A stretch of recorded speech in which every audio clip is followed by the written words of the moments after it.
اعوذ باللہ من الشیطان الرجیم بسم اللہ الرحمن الرحیم ان المتقین فی جنات وعیون۔ اب وہی سائملٹینیس کنٹراسٹ کہ جب جہنم والوں کا تذکرہ ہوا تو متقین کا بھی، اور جو اہل تقوی ہوں گے فی جنات وعیون، وہ ہوں گے جنتوں میں، باغات میں اور چشموں میں۔ ادخلوها بسلام آمنین، ان سے کہا جائے گا داخل ہو جاؤ ان باغات میں پورے امن کے ساتھ، کوئی خوف نہیں، کوئی اندیشہ نہیں۔ وَنَزَعْنَا مَا فِي صُدُورِهِم مِّن غِلٍّ، یہ مضمون پہلے بھی آ چکا ہے، اور ہم نکال دیں گے ان کے دلوں میں سے جو کچھ قدورت ہوگی، اہل ایمان کی آپس میں کوئی شکوہ، کوئی شکایت، کسی سے کوئی تکدر ہو، کوئی غل ہو، وہ ہم نکال دیں گے۔ عَلَىٰ سُرُرٍ مُتَقَابِلِينَ، وہ بیٹھے ہوئے ہوں گے تختوں کے اوپر ایک دوسرے کے آمنے سامنے۔ جب کسی سے ناراضگی ہو تو آدمی آنکھیں چار نہیں کرتا بلکہ نظر چڑا جاتا ہے، لیکن جب کوئی ایسی بات نہیں، دل صاف ہے، تو آمنے سامنے بیٹھ کے گفتگو باتیں کریں گے، سینگ آئی ٹو آئی۔ متقابلین لا یمسہم فیہا نصب، انہیں نہیں پہنچے گی اس میں نہ تو کوئی تکان، وما ہم منہا بمخرجین، نہ پھر وہ اب اس سے نکالے جائیں گے۔ جب اہل جنت میں داخل ہونے کے بعد کسی کا وہاں سے نکلنے کا امکان نہیں۔ نبئ عبادی، اے نبی میرے بندوں کو بتا دیجئے، انی انا الغفور الرحیم، کہ میں یقیناً غفور ہوں، رحیم ہوں۔ میری اصل شان تو یہ ہے، لیکن وَأَنَّ عَذَابِي هُوَ الْعَذَابُ الْعَلِيمُ،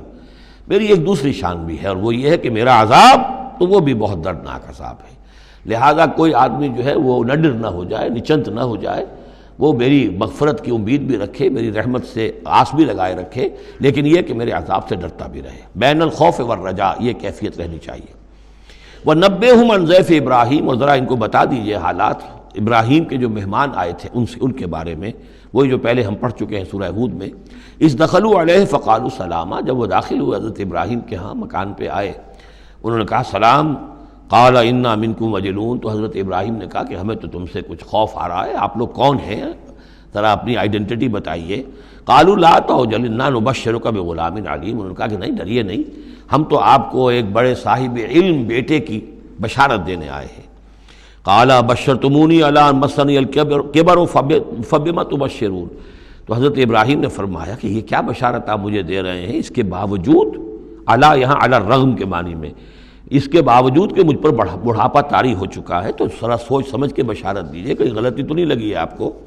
قالوا بشرناک بالحق، انہوں نے کہا نہیں ہم نے بشارت آپ کو دی ہے حق کے ساتھ، قطعی اور حقیقی بات ہے، شدنی امر ہے، یہ ہو کر رہنے والا ہے۔ فلا تکن من القانتین، تو اے ابراہیم آپ تو پھر نا امید لوگوں میں سے تو نہ ہو جائیے، مایوس نہ ہو جائیے۔ قال ومن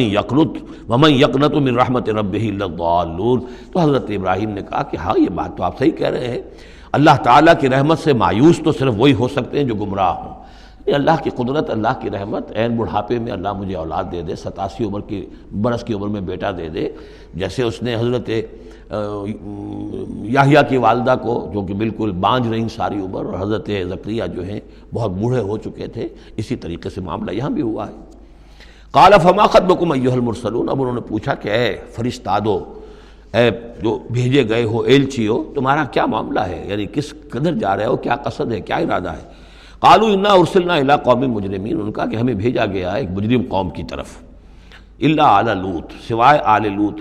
لوط کے گھر والوں کو، اس کے گھر والوں کو تو ہم بچا لیں گے، انا لمنجوہم اجمعین، ان سب کو ہم بچا لیں گے، نجات دیں گے، الا امرأتہ، اس میں بھی ایک استثناء ہے، سوائے اس کی بیوی کے، قدرنا انہا لمن الغابرین، ہم نے یہ اندازہ کر لیا ہے، یہ اندازہ ہے کہ وہ جو ہے پیچھے رہنے والوں میں سے ہوگی۔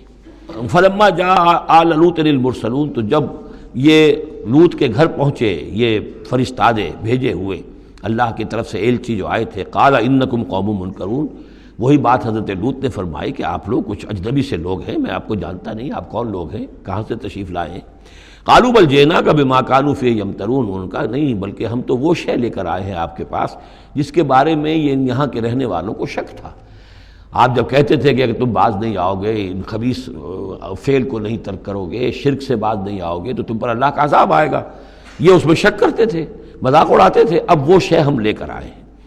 وَأَتَيْنَاكَ بِالْحَقِّ وَإِنَّا لَصَادِقُونَ، اب ہم اللہ تعالیٰ کے آخری فیصلے کے ساتھ، قطعی اور شدنی فیصلے کے ساتھ آئے ہیں، اور ہم سچے ہیں، جو بات ہم کہہ رہے ہیں وہ درست ہے۔ فَأَسْرِ بِأَهْلِكَ بِقِطْعٍ مِّنَ اللَّيْلِ، تو آپ اپنے گھر والوں کو لے کر نکل جائیے رات کے ایک حصے میں، کہ ابھی رات باقی ہو، صبح ہونے سے پہلے پہلے نکل جائیے، وَاتَّبِعْ أَدْبَارَهُمْ، اور آپ بھی ان کے پیچھے پیچھے جائیے، وَلَا يَلْتَفِتْ مِنْكُمْ أَحَدٌ، اور کوئی آپ میں سے پیچھے مڑ کر اب دیکھے نہیں، یعنی کوئی دوستی، کوئی یاد آ رہی ہو، کوئی تعلقات اب جو ہے وہ ستا رہے ہوں دل کو۔ وَامْضُوا حَيْثَ تُؤْمَرُونَ، اور اب چلے جائیے وہاں جہاں آپ کو حکم ہوا ہے۔ وَقَضَيْنَا إِلَيْهِ، اور یہ بات ہم نے اس کو بتا دی، یہ فیصلہ ہم نے کنوے کر دیا اسے، ذالک الامر، یہ فیصلہ، ان دابر ہؤلاء مقطوع مصبحین، کہ ان لوگوں کی جڑ صبح ہوتے ہی کاٹ دی جائے گی، یعنی یہ کہ اس پوری قوم کو تہس نہس کر دیا جائے گا، دونوں شہر جو ہیں نسیہ منسیہ کر دیے جائیں گے، یہاں کوئی ایک متنفس بھی نہیں بچے گا۔ وجاء اہل المدینہ یستبشرون، اور اب آئے لوگ وہ دوڑے ہوئے بدماش لوگ جو ہیں وہ خوشیاں مناتے ہوئے آئے کہ بڑے خوبصورت لڑکے جو ہیں آج مہمان ہو کر آئے ہیں لوط کے ہاں، تو ہمارے لیے بڑا اچھا موقع ہے۔ قال ان ہؤلاء ضیفی فلا تفضحون، حضرت لوط نے ان سے کہا یہ دیکھو میرے مہمان ہیں، مجھے رسوا نہ کرو، واتقوا اللہ ولا تخزون، اللہ کا تقوی اختیار کرو اور میری بے آبروئی مت کرو۔ قالوا اولم ننہک عن العالمین، انہوں نے کہا کہ دیکھو لوط، ہم نے تمہیں تمام جہانوں والوں سے روکا ہوا نہیں ہے کہ تم ٹھیکہ مت لو کسی کا، ہم جس کے ساتھ جو چاہیں کریں، تم کون ہوتے بیچ میں آنے والے، تم کو ٹھیکیدار بن گئے ہو پوری دنیا کے۔ اولم ننہک، کیا ہم نے منع کیا تمہیں، نہیں کیا تمہیں کہ تمام جہان والوں کی حمایت میں نہ کھڑے ہو جایا کرو۔ قال ہؤلاء بناتی ان کنتم فاعلین، ان کا یہ میری بیٹیاں حاضر ہیں، اگر تمہیں کچھ کرنا ہی ہے تو یہ کہ ظاہر اللہ تعالیٰ نے تمہارے لیے جو جوڑے بنائے ہیں تو وہ تو عورتیں ہیں، تو وہ ہے، میں عرض کر چکا ہوں، اس سے مراد یہ بھی لی گئی ہے کہ میری قوم کی جو یہ بیٹیاں ہیں تمہارے گھروں میں پڑی ہیں جن کو تم نے چھوڑا ہوا ہے، اصل میں تو تمہارے لیے اللہ تعالیٰ نے وہ فطری راستہ بنایا تھا، یا یہ کہ انہوں نے اتمام حجت کے لیے، جس کو کہتے ہیں پنجابی میں برے کو گھر پہنچانا، یا آخری بات بھی کہی ہو کہ میں ایسا ہی اگر کوئی معاملہ ہے تو کوئی دو بڑے سردار جو ہیں انہیں کہا ہو کہ میں اپنی بیٹیوں کا نکاح تم سے کیے دیتا ہوں، تمہیں اگر کوئی اس طرح کی کوئی حاجت ہے۔ لعمرک انہم لفی سکرتہم یعمہون، تو انہوں نے کہا، یہ اللہ تعالیٰ کی طرف سے ہے، قسم ہے تیری جان کی، وہ لوگ تو اپنے اس نشے کی حالت میں بدمست تھے اور بالکل اندھے ہو گئے تھے، عین میم ہے والا ہے، یہ دل کے اندھے ہو چکے تھے۔ فاخذتہم الصیحۃ مشرقین، تو پھر انہیں آ پکڑا ایک چنگھاڑ نے، اجالا ہونے کے وقت، مشرق، یہ مشرق نہیں ہے مشرق ہے، مشرق ہے اجالے کی جگہ، صبح جہاں سے نکلتی ہے وہ مشرق ہے، شرق کے معنی جو ہے اصل میں وہ روشنی ہے، تو اسی سے یہ مشرقین، صبح ہونے کا وقت، سورج نکلتے وقت جب اجالے کا وقت ہوا تو ان کو ایک چنگھاڑ نے آ پکڑا۔ فجعلنا عالیہا سافلہا، تو ہم نے اس کے اوپر والے حصے کو نچلا بنا دیا، یعنی تل پٹ کر دیا، وہ گری پوری بستی جو ہے وہ اٹھا کر پٹک دی گئی کہ چھتیں نیچے اور اس کی جو بنیادیں تھیں وہ اوپر۔ وَأَمْطَرْنَا عَلَيْهِمْ حِجَارَةً مِّن سِجِّيلٍ، اور پھر ہم نے ان پر بارش برسائی، سجیل، مٹی کے کنکروں کی بارش۔ إِنَّ فِي ذَلِكَ لَآيَاتٍ لِّلْمُتَوَسِّمِينَ، یقیناً اس میں نشانیاں ہیں ان لوگوں کے لیے جو حق کے متلاشی ہوتے ہیں۔ یہ جو اسم کا لفظ ہے، الف سین میم، اور الف جو ہے اس میں ادھر حقیقت جو اصل اس کا حروف اصلیہ میں سے نہیں ہے، سین میم ہے اصل، یہ ہوتے علامت، اسم کے معنی بھی علامت ہے، یہ میرا نام ہے، یہ آپ کا نام ہے، یہ علامت ہے کہ جس سے میرے نام سے آپ پہچانتے ہیں۔ تو جو لوگ علامتوں سے، متوسم باب تفاعل بن جائے گا، جو علامتوں سے حقیقت کو پہچاننا چاہیں، جو آیات آفاقیہ، آیات تاریخیہ، آیات انفسیہ، آیات قرآنیہ سے حقیقت کو جاننا چاہیں، ان فی ذلک لآیات للمتوسمین وَإِنَّهَا لَبِسَبِیلٍ مُقِیم، اور وہ جو بستیاں تھیں وہ سیدھی راہ پر واقع ہوئی تھیں، یعنی یہ سیدھا راستہ تھا جو یمن سے جاتا تھا فلسطین تک، میڈیٹرینین کے ساحل تک، اور یہ سیدھا راستہ تھا کیروان روٹ، مشرق و مغرب کے درمیان یہی لنک تھا، سویز کینال تھی نہیں، اور ابھی یہ راستہ جو تھا round the Cape of Good Hope, یہ تو کہیں جا کر 1498 میں واسکو ڈی گاما نے تلاش کیا ہے، تو یہ راستہ معلوم ہی نہیں تھا، سویز کینال تھی نہیں، تو ساری جو مشرق اور مغرب کی ٹریڈ ہوتی تھی وہ یہ تھی کہ ہندوستان اور چین اور یہ جاوا ملایا وغیرہ جو ہیں یہ ہند چینی کے جتنے یہ سب سامان آتا تھا یمن کے ساحل پر،